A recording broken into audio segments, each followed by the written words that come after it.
Hey everybody, welcome. It's time for Atomic Radio Hour, the post-nuclear podcast. This is episode 329. How are you? You're looking fantastic, as usual. Even when you do something new, you look good. You're always looking great. How are you? Some things to talk about today. All of it Fallout related, I promise ya. This is Atomic Radio Hour, the post-nuclear podcast. I'm your host, Vince. Welcome. Before we even get into it, I would like to thank Marcus, who is here in the chat tonight. Thank you for being here. If you like the show, check us out on Patreon, link in the description below. Support the show if you can, and you can become part of these live recordings that happen over in our Discord. Go ahead, check it out in the links below. Thank you again if you're part of the Patreon. I want to talk about something that has been getting a lot of speculative talk at work and amongst my friends as of late, and that is Season 2 of the Fallout show. Let me see if I could rest my note card on the tripod. I can, cool. There's been a couple more leaks. I'm not sure if I'm going to put them on screen again like I did last week, just because there's not really that much.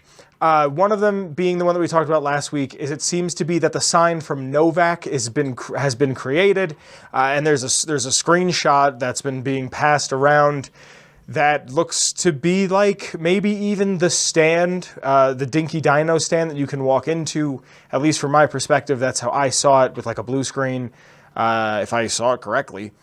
I'm hoping this is a real thing. I'm hoping that we get to see Novak. I'm hoping we get to see Boone.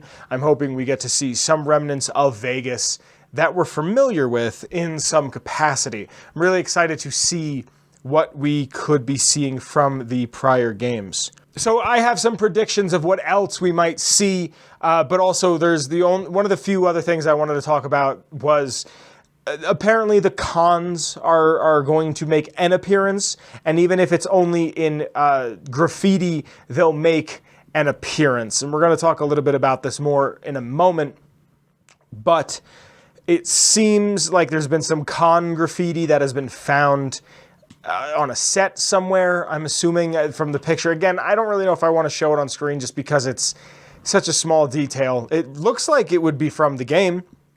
I have no reason not believe it would be from the game. But that and Ella Purnell, the woman who is playing Lucy McLean, has been told for her to film the next season. It was recommended that she has to play New Vegas. So I can only imagine a lot of the story of New Vegas is about to be explained to newcomers in the format of the televised program.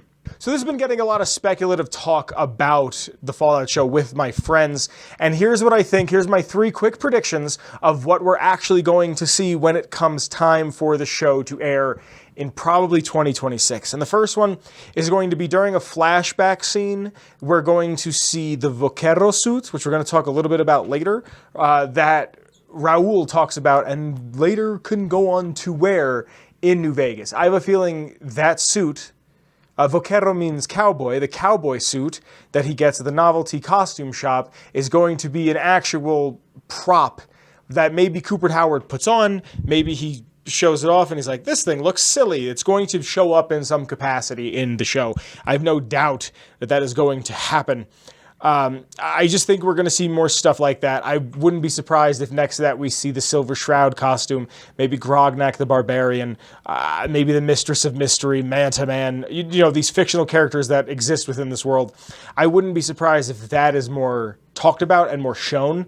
Honestly, I think it's a missed opportunity if an episode of Fallout on Prime doesn't start with a pre-war TV of the Silver Shroud or some popular show that we already know exists, and then maybe, you know, even if it's like a couple commercials, like a Super Duper Mart commercial or something, and then it pulls out, and then, you know, it shows us something about the world pre-war that we either know or we can expand upon. That's the first one. That's the big one. The second one is probably my favorite idea. If we get to see Novak in the way I believe we're going to get to see Novak, and this is going to be post-war, there's one of 3 things that I think is going to happen, and they all kind of land on the same punchline. I think after the Battle of Hoover Dam, this is like the bad ending, I guess, for this character. We're going to meet Boone, and Boone is going to be missing a leg. I don't know how it's going to be held up. Maybe it's just a Giddy Up Buttercup leg that's like attached to his stump. Maybe. But maybe it's that, or maybe it's like an old rifle that he kind of put, one of his old rifles that he put together so he could like lean on his leg. He's going to be grizzled, and he's going to still have, he's going to still be like, you know, in what he usually wore. Maybe he's a little chubbier now because he can't move as much. And he's going to have a big grizzled war beard. And I think they're going to come across Novak, and they're going to see a red beret. I think it's going to be Lucy McLean and the ghoul are going to see a red beret on the ground, and she's going to pick it up. And then all of a sudden, pew! I don't know what that was. It was supposed to be like an old-timey, like, pew, pew, sound for a gun. He's going to shoot at them, and it's going to ricochet off the ground. And, you know, Lucy's got a high luck. So she's going to pick it up, and she's going to be like, oh, stranger, we don't mean you any harm. We're just passing through. And Boone's going to be like, there's nobody here. Everybody left. It's just me and the crazy old guy. And it's going to be like No Bark Noonan. And those are the only two people that are left in Novak.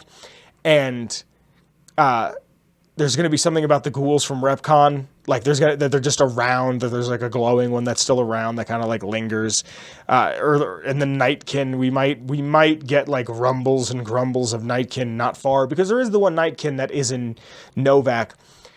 And it will end with Lucy being a charmer and trying to talk her way out of a situation, and then Boone will just allow them to come up and talk to her while she's holding the beret, and it's just going to go, it's going to have him going, I'd really like my beret back. And, oh, and also he's going to mention his dead wife at some point, like immediately. Another one that I think could happen is after the Battle of Hoover Dam, no matter who wins, let's just say Good Springs and Novak are kind of, because they're a distance away from each other. Let's say that they survive. They're not really affected because they're so far out of the way. Let's just say that there is like a camaraderie amongst smaller towns, like probably not Prim, definitely not Nipton, but let's say these smaller towns that are fine, let's say they're okay. And Novak has started becoming more of a thriving town. And let's say after the Battle of Hoover Dam, sorry, this is to imply that Boone is at the Battle of Hoover Dam. You know, like something has happened and he has been there. He doesn't like talking about it that much. He's opened up more, especially after the courier helped him talk about his feelings and his thoughts and opinions on Bitter Springs.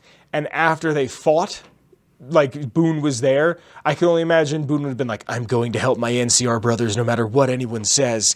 And then he just goes and fights. Maybe that there's something that just kind of left Boone. Like maybe there's something that just, you know, just, he let all the hate inside of him go.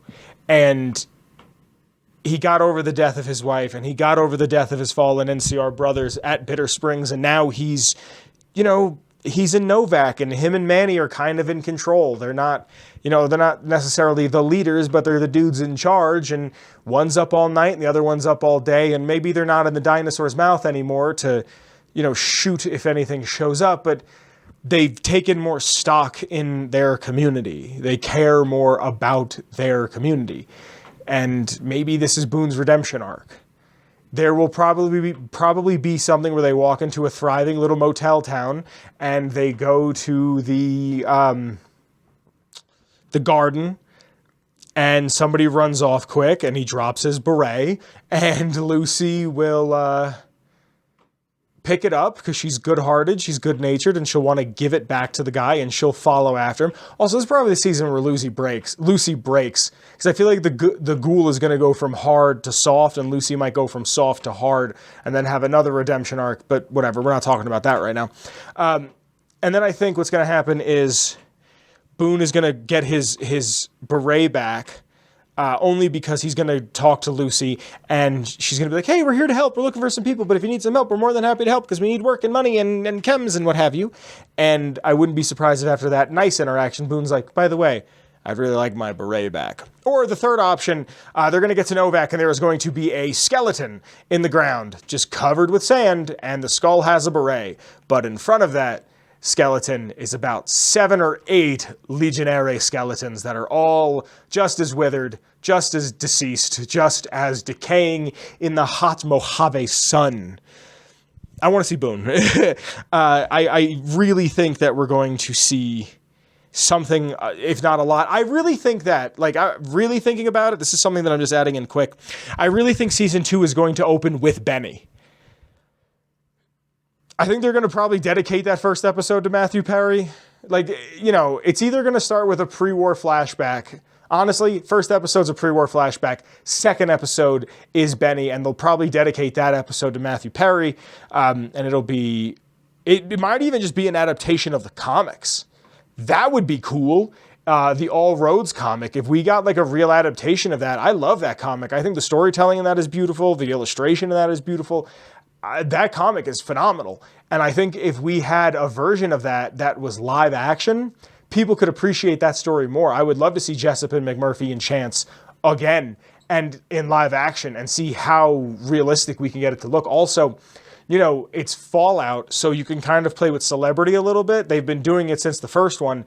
Get a celebrity to play Jessup and McMurphy. You could, honestly, the redheaded guy that I can't think of his name from The Walking Dead to play McMurphy, and get Samuel Jackson to play, Jessup would be the redheaded guy from The Walking Dead, and get Samuel Jackson to play McMurphy. There we go. I think that's correct. Believe so. Got him flipped in my head. You know, it's Fallout's Lenny and Carl. Get Samuel Jackson to play him and just have like these two big names. They don't have to really do anything. They just got to stand and hang around, really, and just, you know, talk to Benny a little bit. And McMurphy can just be like, no, you're dumb, and be Samuel Jackson about it. And the guy playing Benny can be in the Good Springs bar. I wouldn't be surprised if they just filmed it in Good Springs. This was a tangent that I didn't know I was going down, but yes, I have a feeling we're going to see Benny. Even if it's Benny just talking to House and like their first meetup, if we get to see a little bit of the Boot Riders, would not be surprised. And lastly, unless I think of something else and get tangential, which I probably will, I know who I am, I think the cons are going to have a bigger presence. I wouldn't be surprised if the con graffiti is just there for whatever reason, but I'm thinking what happened is the cons found out about the Legion spy. He wasn't even really a spy. He was an ambassador for Kaiser, and I believe it was a Fumentari, and they found him out, and like you can do in the game, they shot the hell out of him right there. I'm thinking the cons stay in New Vegas and kind of regroup. Maybe they leave New Vegas, and by the events of the show, they've come back, and they're like, hey, this is fertile ground, we can take over. But I would love to see Papa Khan. I would love to see a new Papa. I would love to see just the cons, even if it's like the greater cons or something, because we went from the cons, the new cons, the great cons. Maybe we'll get the greater cons, or maybe we'll get the best cons or something. Like, probably not, because those are dumb names. They'll probably just revert back to cons. But I'd like to see more of them. I'd like to see, you know, the cons have been around since the first game, really. And I know, you know, there's a bunch of first generation lore that should be touched upon. Like, I would love to meet a super mutant in one of the new episodes, and it'd be a Masters mutant. And it's like one of the last Masters mutants. Like, maybe they can find Jacobstown. Here's the tangent. Maybe they can find Jacobstown, and Jacobstown has pretty much cured schizophrenia in Nightkin. And maybe the Nightkin have left because they're like, we need to spread this to other Nightkin. Maybe there's just Masters mutants up there that are there as like scribes. Like, I forget what they're called. The book people from Mad Max. The people that have just the history man. I think that's what they're called, where they just have tattoos of history and they just know things and they like expound upon shit to other people. Like, maybe that's what Masters mutants are, is to be like, yeah, you know, I'm part of this, and we were around for the Unity, and we were around for this, and I know I was friendly with the Master. We had conversations. You know, me and Richard Moreau, whatever, you know, his name will turn out to be canonically, like him and Moreau and I were, you know, we were friends. Like, maybe it's even one of the Masters mutants is one of the people that went on that quest that got him pushed into the vat of goo with Harold, you know? Like, who knows? Like, maybe we'll see something like that. I'd like to see a super mutant. I hope they kind of expound upon the Enclave stuff that we saw in, like, episode 2 of the show. I would like to know where that was with all the snow. I'm assuming that it is Michigan, because that's what I've always heard, is that there's Enclave in Michigan. Now that I think about it, I could see it being in Arizona because one of Arizona's biggest cities translates to something about snow, but also the Legion owned all of Arizona, unless they were quite literally underground and were watching the Legion. Who knows? But these are things that I'd really, really, really, really, really like to see. And I'd like to know what you would like to see in the comments below. So please tell me, what are you looking forward to the most from the show? That is stuff that we already know. I'm down for all the new stuff. I'm really, really excited for all the new stuff, but also what stuff is going to be explained to us in greater detail that we already know. So please in the comments, let me know. Hey, on a lighter note, because I just thought of this when I went to go get a bottle of water a moment ago, segment 1.5 coming at you live in the morning. They put Godzilla in Fortnite. Yeah. They did it. They put Goji into Fortnite. Now, I got really excited, and I haven't really played Fortnite like that in a while. Kyle and I used to play quite a bit, but I haven't really played, and I heard Godzilla was in it, and I went out and bought the Battle Pass like days beforehand. I put money on the PlayStation. I was like, I went out and bought a card, you know, like an adult. I'm not going to put my credit card on the PlayStation. I'll go to the gas station and get a $10 card like an adult. So I went and I got it, and then I bought the Battle Pass, and then Godzilla doesn't come out until like the 17th of January. Whatever. They put the big lizard into Fortnite, and that's all that matters. I saw somebody give him some Jordans and then the dunking emote, so it looked like that comic book, Godzilla vs. Barkley, where it just says Godzilla got busy. It's dope. It's something that I like, and I just wanted to talk about real quick. I love big lizards. So I have a really, really... Oh, what's up with this mic stand? Can I help you? Can I help you? You all right? You want to talk about something? So I have a really fun piece of lore for you today. Before I get to lore, I have to thank the Patreon. Again, if you like the show, consider checking out the Patreon. You could be sitting here live, like Marcus is tonight, watching the show happening live. And then you get to, you can watch it now, and you can watch it later with all the edits and green screen, whatever. But there's some people that I have to thank, and these names are the people that are supporting the show and keeping it going, making sure that it's getting bigger, better, stronger, harder, faster, longer. Starting at the top, I have to thank the OG Noah. Thank you, Noah. After Noah, I have to thank Marcus, who is here tonight. Thank you, Marcus. After Marcus, I have to thank Mellow Milhouse. Thank you to Mellow Milhouse. After Mellow Milhouse, I have to thank Captain Lennox. Thank you to Captain Lennox. After Captain Lennox, I have to thank DanishHoundDog. Thank you to DanishHoundDog. And last but certainly not least, I have to thank Brotherhood Outcast. Thank you to Brotherhood Outcast. Like I said, these names, these fine folks are the people that keep the wheels a-turning. They keep the ship a-floating. And I thank them. I love them. Because of them, the show continues to grow. I can not have to worry about podcasting fees if I need to replace equipment. I love you guys. Thank you so, so very much. I appreciate you and your time. So this week I have a really fun, fan favorite piece of lore for you. I'm doing it kind of in a different way. I want to try something a tad bit new. It's also, a character that we're doing. So it's one that I kind of want him to speak because he's a wealth of knowledge. And I did it a little differently than I usually do it. Again, I usually ask a poll, but I like being told what to do every now and again. I kind of like order and structure.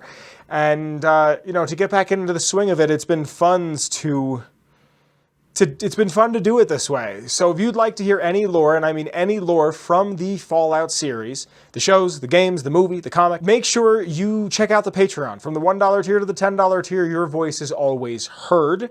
There's a bunch of fun perks, but I usually ask a question or a poll, and your voice is heard, and we choose the lore based on your input. And this week's lore, coming to us by Marcus, who's in the live chat tonight, coming to us by way of Marcus and the Ghoulman Entertainment Patreon page, I bring you this week's lore on Raul Tejeda from Fallout, New Vegas.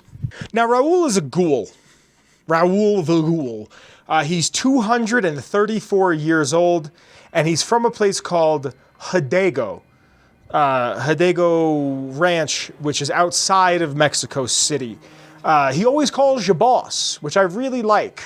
It's also immediately endearing and a really good way to get around gender, depending on what kind of character you play. What's it called does it really well. Outer Worlds does that really well. You're Captain Alex, immediately. Captain Alex. It's a gender-neutral name. You're a captain. Your name is Alex, and that's your code name, and that's what people will refer to you as. He's an old man. He's 234 years old, and he beats up on himself because he's older, but also because he's a ghoul. He makes fun of himself about his appearance and his age, but if others do it, he doesn't take it the wrong way. He'll make jokes and even razz them back. He's a companion that you could have. He's probably a top 4 from New Vegas. Like, if I really think about who are the best companions in New Vegas, it's probably, like, fan-wise, not my own opinion I'm talking, it's probably Boone. You know, I'm not counting the dog. I'm not counting Rex. I'm talking about, like, you know, quest-ass quest, not just like, go get the brain. It's probably Raoul, Lily. I'll give you Veronica. This isn't in order or anything, but I'll give you Veronica. I want to say Boone, but I just love Boone, but I feel like Boone isn't as high on everyone's list as he is on mine. And he's actually kind of neutral on the Legion. If you ask him about the Legion, he'll say, I don't really have a problem with them. People around here tend to see them as an invading marauders planning to burn and pillage the countryside. But I've been to Arizona, boss. Before the Legion, it was a nasty place. So thick with raiders you couldn't trade with a town 2 miles up the road. Caesar's laws aren't nice and their actions aren't always pretty, but then neither am I, and you keep me around. See, he's got a good sense of humor about the way he looks. So he sees himself as an old man, and he sees that as a bad thing, and that's the opposite of what age is. You know, there's the old saying, the only thing we're guaranteed in life is death and taxes. But the thing that they never tell you about death and taxes is a lot of wisdom comes with that if you're paying attention. The older you get, the smarter you become.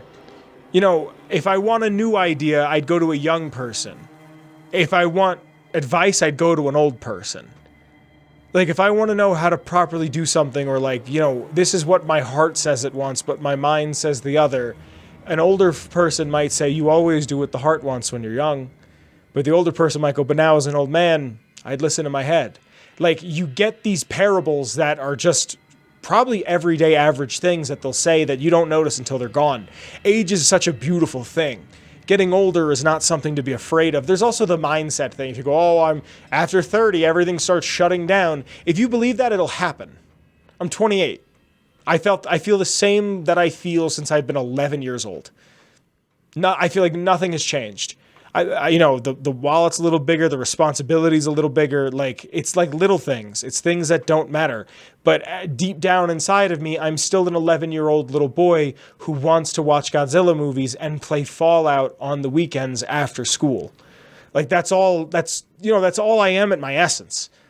You know what I mean? Like, it's probably even less than that. Like, if you want to go down to the essence, I'm a little boy. You know? I'm a little kid dancing around the living room, and my parents are laughing, and I'm like, what's this? Like, leaving phony voicemails. That's who we are when we're young. That's our first impressions, but we gain such a wealth of knowledge through the things that we've done, that we've seen, that we've taken chances on, that we haven't taken chances on. Like, you know, I bring this up a lot because it's probably my favorite metaphor, but Sisyphus. There's 2 ways to look at Sisyphus. He's either loving the work or he's hating the work. And I don't know who exactly coined the phrase, one must believe Sisyphus loves pushing the boulder, but that's how I envision getting older. It's constantly great. Yeah, things don't work the way they used to, but own something for 10 years, and I bet you it's not going to work exactly the way that it did when you first bought it. You adapt, you overcome, you learn. You become wiser, you become smarter. And that's what I think draws so many people. I think the people that like Raoul are older. Because when I first met Raoul, I wanted nothing to do with him. He was cool. You know, I did everything. Like, I looked up the quest line to get his stuff and his rewards, and then I put him in the 38, and I never looked at him again. And now as I get older, I appreciate Raoul more and more and more and more. And the thing about getting older is that you want to share these experiences with younger people. I work with this guy. He's a really good dude. He's about 7 years younger than me. And I can see in him the naivete, and I can see in him the drive that comes with youth, and I can see the passion and the lust for life. And he'll say something to me, and I'll just be like, yeah, man, do it. And I'm not saying this like I'm 60. I'm saying this like I know exactly who I was when I was 21, 22 years old. And I see that same passion that I had. And I'm still incredibly passionate about things, but I see it in him the same way it was in me. And it's one of those things where, like, if he asked me how do I feel about something, getting my perspective, because I'm older than him and he knows that he and I are similar builds, if we're going to use RPG terms, I'd be the first I'd be willing to open up with him immediately. And if you speak to Raul, Raul will open up with you. You ask him a little bit about himself, he'll say, I grew up in a place called Hidalgo Ranch just outside Mexico City. It wasn't much, just a bit of a farm with a house for 3 generations of Tejedas. I wasn't the best behaved kid. I was quick with my hands with a pistol or a wrench, and I wasn't afraid to get into fights over that. I never killed anybody, but I had my share of run-ins with the police. Mostly, my family kept me in line. This was before the war. We were far enough from Mexico City when the bombs fell that we missed the worst of it. But things got bad quick. Just a few days after Mexico City was vaporized, refugees started pouring down the roads to our ranch. We helped who we could, but there were so many. Eventually, my father started turning people away before we ran out of food. Things got violent. My father and I got our guns and we drove them off. About 24 men came back in the night after we'd gone to sleep. They set fire to the ranch house and barred the doors from the outside. My whole family was trapped inside. I smelled the smoke and got myself and my little sister Rafaela out through a window, but everyone else, my parents, my grandmother, my 2 brothers, and my 2 sisters, all died. Rafaela and I ran. We were pursued by some of the men who attacked our home, but I was always a good shot. The ones who came after us I killed, the rest left be. I had to take care of Rafaela, not throw away my life on revenge. Now, maybe this is just like a me thing, and maybe because I see a lot of similarities between Spanish-speaking people and Italians, and maybe that's just because the language is very similar. Who knows? Big families, close communal constructs, I think are very similar. And I see it a lot between, Mexican-American families, Mexican families. I do live in southern Colorado. I see, I would argue that most people here speak enough Spanish to get by. I don't, maybe outside of the city, it's more because it's all gentrification out here, which, I moved here too. I'm not dumb. I'm not born here. But I see a lot of it. Big families, close-knit, people taking care of each other. And that's just how the Italian-American lifestyle kind of feels. Even though I was far from my family growing up, whenever we'd see each other, it would be, 50, 60, 70, 80 people in a small house, all just happy to be around each other. And that's something that I love that Raul had a part of.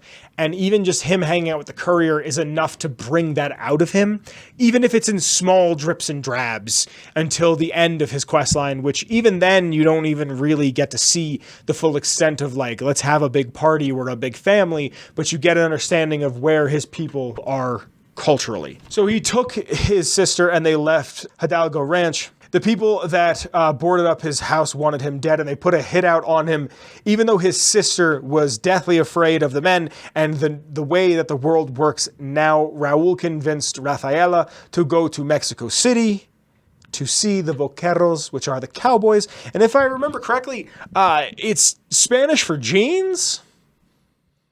It might be Spain Spanish, not Mexican Spanish, because there is a dialect difference. But I got interested once and wanted to know how to say, because when I went to Japan, I wanted to know how to say jeans, because Japanese denim is the best in the world. It's jinzu. It's not something beautiful. It's just jeans with a U at the end. And then I looked up what it was in Spanish, and it was vaqueros. So who knows? I might just be pronouncing it wrong, but if I remember correctly, jeans in Spanish is cowboys. Jeans in Spanish is cowboys. Vaqueros. And that's what Raul was telling his sister we could go see in Mexico City. Now, I get my lore, all of my lore, off of fallout.fandom.com, the Nukipedia, if you will. I've seen these games, I've played these games, but I like to use it as a reference, and especially when I get these dialogue that's taken directly from the game. And if you ask him a little bit about Mexico City, he'll say, I don't think it was hit as hard as DC or Bakersfield, but it was bad enough. By the time we got there, the city was a radioactive ruin. Still, the city was full of looters, already forming into the beginning of raider tribes. Crime was bad before the war, but now it was a nightmare. We were living like scavengers scraping by on what little food we could find, always looking for medicine for my burns. And then, of course, the radiation started to kick in, turning me into the handsome devil you see before you. Now, I like a good charismatic character. I think that's been established over the past 329 episodes. But I think the best part about getting to hear Raul's story is that he's voiced by Danny Trejo, who you know as the uncle from Spy Kids and Machete and a bunch of other things. He's just like the guy. It's him and another guy who has like always played a character named Hector, that when they need like a Mexican thug, they pick him. Danny Trejo has turned his life around completely. I don't know the details of him, but if I remember correctly, he was into crime and he was into drugs, because those go together really well. And then he turned it around and he has a kid and a taco stand in California, and just, you know, it's an inspirational story. And we get to hear Raul's story, and Danny Trejo's voice just kind of comes out perfectly. Raul, obviously, being from Mexico, speaks Spanish, and that's another thing that I really like, is that you find out about the people that are associated with the Cave of the Winds, and all the stuff in Zion spoke a weird blend of like dumbed-down English mixed with Spanish, and how that got passed around. But to think that Raul still carries almost like a pure strain of Mexican language is fascinating to me. Sometime after the events of October 23 of 2077, Raul was looking for something to wrap his burns with, and found himself in an old costume shop and found a vaquero novelty costume. He took it to Rafaela and she loved it, and it made her happier than he had seen since the bombs had dropped. He had finally been able to deliver on the promise that he said they could find in Mexico City, the vaqueros. And now he could bring it to her. He'll say, I saw the vaquero outfit hanging on the rack like it hadn't been touched. I took it, not like anyone else needed it, you know, and I wore it back to our camp. Rafaela laughed for the first time since the bomb had fallen.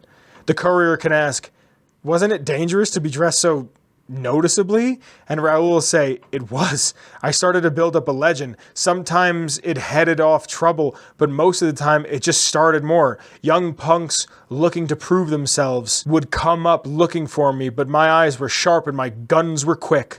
For a while, it seemed like we might even survive. There until Rafaela. So he becomes the legend called the Ghost of Mexico. I don't know what that would actually be in Spanish. But, you know, let's find out together. Hey, Google. How do you say the Ghost of Mexico in Spanish? In Spanish, that's Los fantasmas de México. Los fantasmas de Mexico. That goes crazy. That goes incredibly hard. I don't know why I put it in plurals. I don't know why I came up with the ghost. Los fantasma. Was it de Mexico? De Mexico. That's fucking cool, man. You know, with every positive comes the negative. Raul's radiation sickness eventually caught up to him, and Rafaela had to do the scavenging for them. One of my favorite parts of the first Last of Us game is when you meet Sam and Henry. I don't think the show does it justice. It's fine, but I think the game does it much, much better.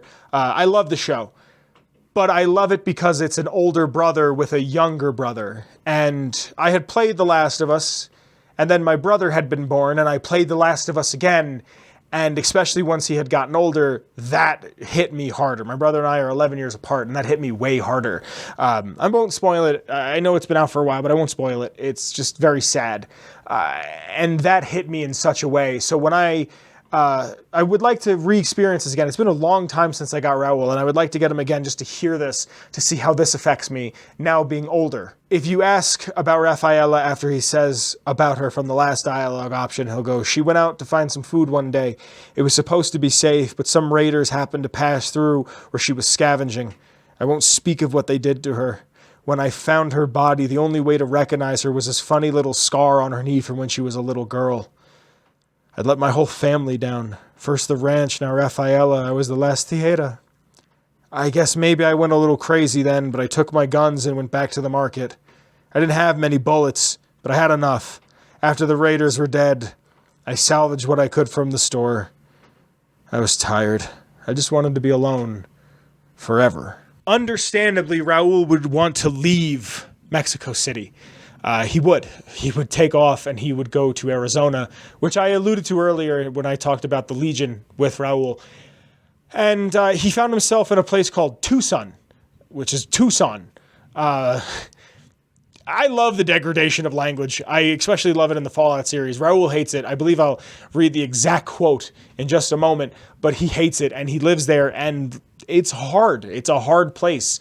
You know, the thing that I love about Fallout 2 so much is that it talks about the tribals and it talks about how life became tribalistic and how man kind of reverted to this, you know, this chimp-like state.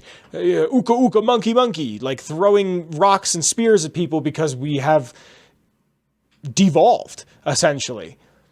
And now you have Raul in an area that is so awful, that is just so terrible, and it's mankind reverting. When he got there, he started to live in an old abandoned Petro Chico. He found an old Petro Chico jumpsuit with the name Miguel, and he adopted the name. And that's why when you meet him, his name is not Miguel, it is Raul. I'd been in Tucson, he'll say. The locals call it Tucson all they want, but it's Tucson, damn it. About 75 years when she showed up. Prettiest thing you ever saw, boss. Maybe it was just a trick of my senile brain, but I swear she looked like my Rafaela. Her name was Claudia. Of course, how could I? But I looked after her in my own way. So Raul still can love. Like, you know, it's not a romantic love. It's very much a him wanting to take care of someone. Even if it's this woman, this prostitute, this Jane, looks like someone that he loved. He could still find something in there to want to foster, to want to take care of. Before Caesar's Legion had come to Arizona, raiders would come in and out of Tucson. Dirty Dan and his 6 brothers came into town looking for trouble, looking for vice, you know, doing raider activity. Raul thought maybe he could just sell them some bullets and get them on their way, but that was not the case.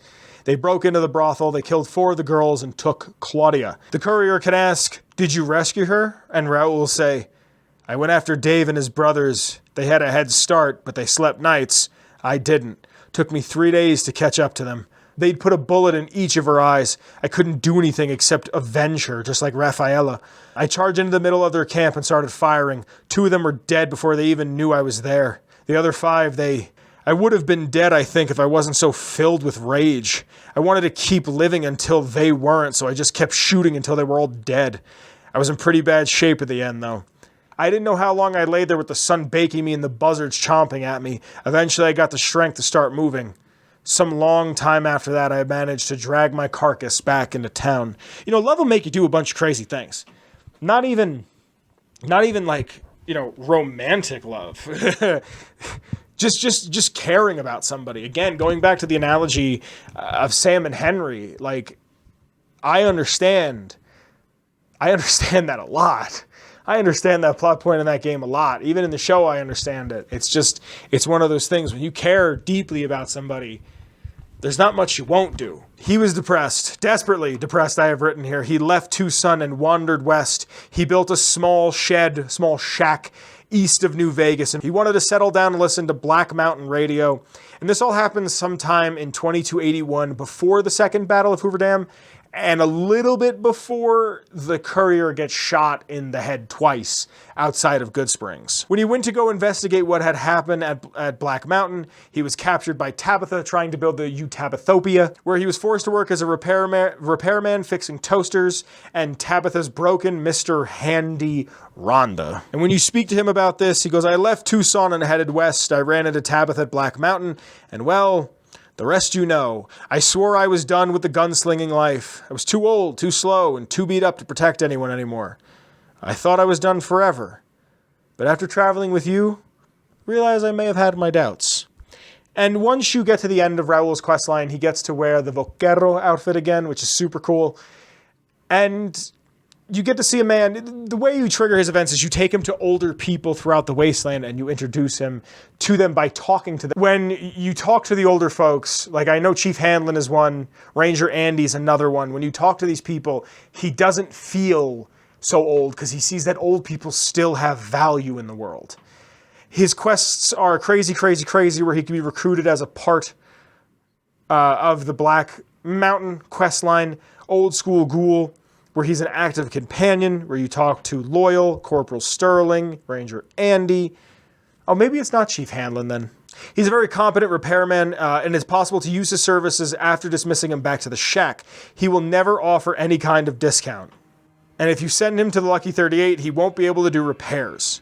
He can also comment on and eat anything you put into his inventory, like a Sunset Sarsaparilla, or bubblegum. He could say something like, "You're gonna rot my teeth, boss, what I have left of them." Or, "How did I know you had a sweet tooth, boss?" Ah, sarsaparilla.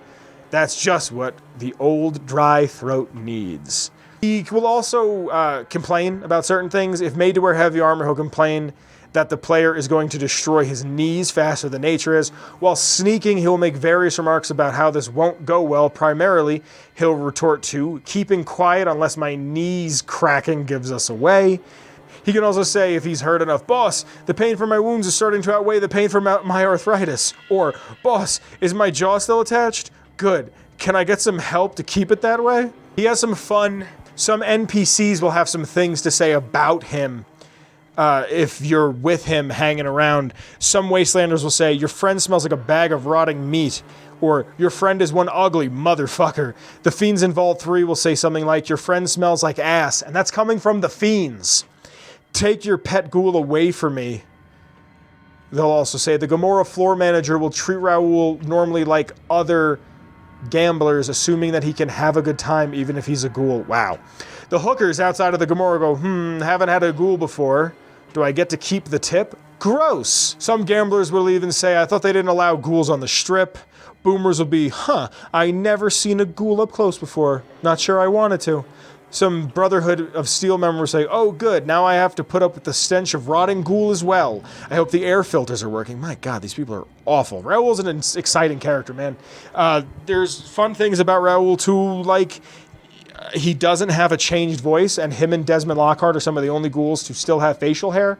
He's an interesting character. I love the way time is played out in New Vegas. We get to see it, especially in the comics, the way Benny talks about the boot riders and Bingo and these other fellas that were just so used to a different way of life. And humans are good at, if humans are good at one thing and one thing only, it's adaptation. We're put through so much and we're able to survive and we're able to get through and come out on the other side stronger. And even if we're not physically stronger, we're mentally stronger. And Raoul is that. Raoul is 234 years old. He has lived many a lifetime. He's been many different people. He was Raoul. And then he was Miguel, and he was a couple other people as well, probably in the middle of that. When you guys met me when I started the show with my friend a few years ago, I was a completely different person then than I am now. Physically, mentally, emotionally, geographically, like all of it, I'm completely different. You will change 1,000 times in a day. And I hope you've enjoyed this. I hope you can see Raoul for what he is and appreciate it, because that has been this week's Lore. Hello, everyone. How have you been? It's time for segment 3. I have a question for you. How do you introduce somebody to Fallout? So I've been having a almost monthly get-together. Some friends over. We open up a bottle of wine. There's a theme. I didn't do one for Thanksgiving because I had just gotten back from Japan and I was exhausted. Anyway, and usually if a newcomer shows up, I say, "Hey, do you like the Fallout games? If so, would you like to see my shelf?" Women love it. They adore it. They don't. Some do, but most don't. Some women like that you're passionate about things, but this is one of those things where it's like starts to teeter on the bit of obsessive, which is fine. If they can't appreciate that I love something, then I don't need them in my life. That's the way it is. Anyway, listen. I have some friends that want to get into the series, right? I have one friend who wants to get into the series because I'm a big fan. They've started listening to the show, which is always strange. Hi! If you get to this point in time, I think they started from episode 1. So hello, if you get to this point at any point in time, you know who you are. There are some friends that want to get into it, and how do I introduce them? That is, I think, the question that I should be asking. How do I introduce somebody to Fallout? I thought New Vegas. We actually, during one of the get-togethers that I host, we sat down and I booted up Vegas and I just handed someone the controller. The person I handed the controller, the only game they've ever played is like Kirby's Epic Yarn and like one other Kirby game on the Wii. So how do I give them a first-person RPG role-playing adventure game with first-person shooter mechanics? Like, I put it on all the way easy. They spent a lot of time. Like, what was so funny is they just started raiding Doc Mitchell's house, and they were like, oh, I could just take everything. And I was like, that's the quintessential experience when it comes to Fallout New Vegas. Thank you for doing that. But it's like things like that. Like, they want to get into it. How do I show it to them? What do I do? Do I say, this is New Vegas? This is, like, the fan base's favorite game, which, I mean, is arguable because I would argue that it's Fallout 4 because it probably has sold more copies. Do I go, this is Fallout 3, this is my favorite version? Do I go, this is Fallout 1, which I'm not going to do, this is the first one? Which I played a little bit of Tactics. Tactics rips. Oh, Tactics is really good. I had to get it for last episode. I felt so powerful, like, immediately. I could really see myself, like, really diving into that and, like, really, really, really going in on it. Well, how do you explain this to somebody? Like, how do you bring somebody into the fold? Have you ever done this? Have you ever shown, I've always heard that, like, for women to show women who haven't played. There's something about like women who, this isn't me being sexist. There's something about women who haven't played video games don't have the same like hand dexterity that men do because it's more of like a male thing, at least when I was growing up for boys to play video games, that like I have weird finger dexterity that like not no one else, but like most people don't because I grew up with video games, but most people I knew grew up with video games. So, like, I've noticed when I give the controller to a woman who didn't grow up playing video games, there's just, like, a dexterity that's not there. And again, this isn't a sexist, like, oh, men are better at video games than women are. Everybody can play video games. I think everybody should play video games. Everybody should have a universe you could dive into. But it's one of those things that I've noticed that because it was considered a boys' thing to play video games, especially in my time, maybe now it's different, but, you know, if you're 30, that's how it felt. You'll understand what I'm getting at. It's one of those things that's like, how do I show you a Fallout game if you're interested? Or do we just watch the show? Like, do I just get my friends together who want to get into it and it's like, here's the show. Here's the show, here's the comic. Do you want to watch me play? I don't know. I would like for you guys to share. Regale me with tales of how you would do it. There's a comment section below. If you like the show, the intro music is by the one and only Shane Ivers. The song is called Feather Duster. You can get all of his music at silvermansounds.com/free music. You can follow my Twitter, the show's Twitter, and Kyle's Twitter. There's links in the description below. Also, shout out to the Patreon. I love you guys. Thank you again to Marcus, who's here watching live. If you like the show, check it out. There's also a Redbubble. Someone bought a t-shirt off the Redbubble. Check it out. I don't even have a t-shirt off the Redbubble. I bought a hoodie, but it didn't fit. There's no way that... I bought it bigger on purpose, and it fits like a large. It's crazy. And I bought 3 times as big on purpose, thinking this is going to be way too big on me. I'm just going to wear it, and it's going to be baggy. Whatever. Doesn't matter. Thank you for being here. This has been episode 329 of Atomic Radio Hour, the Post-Nuclear Podcast. I have been your host, Vince. I love you very, very much, and I'll be seeing you next week. Bye, everybody. Atomic Radio Hour Podcast. A Ghoulman Entertainment production.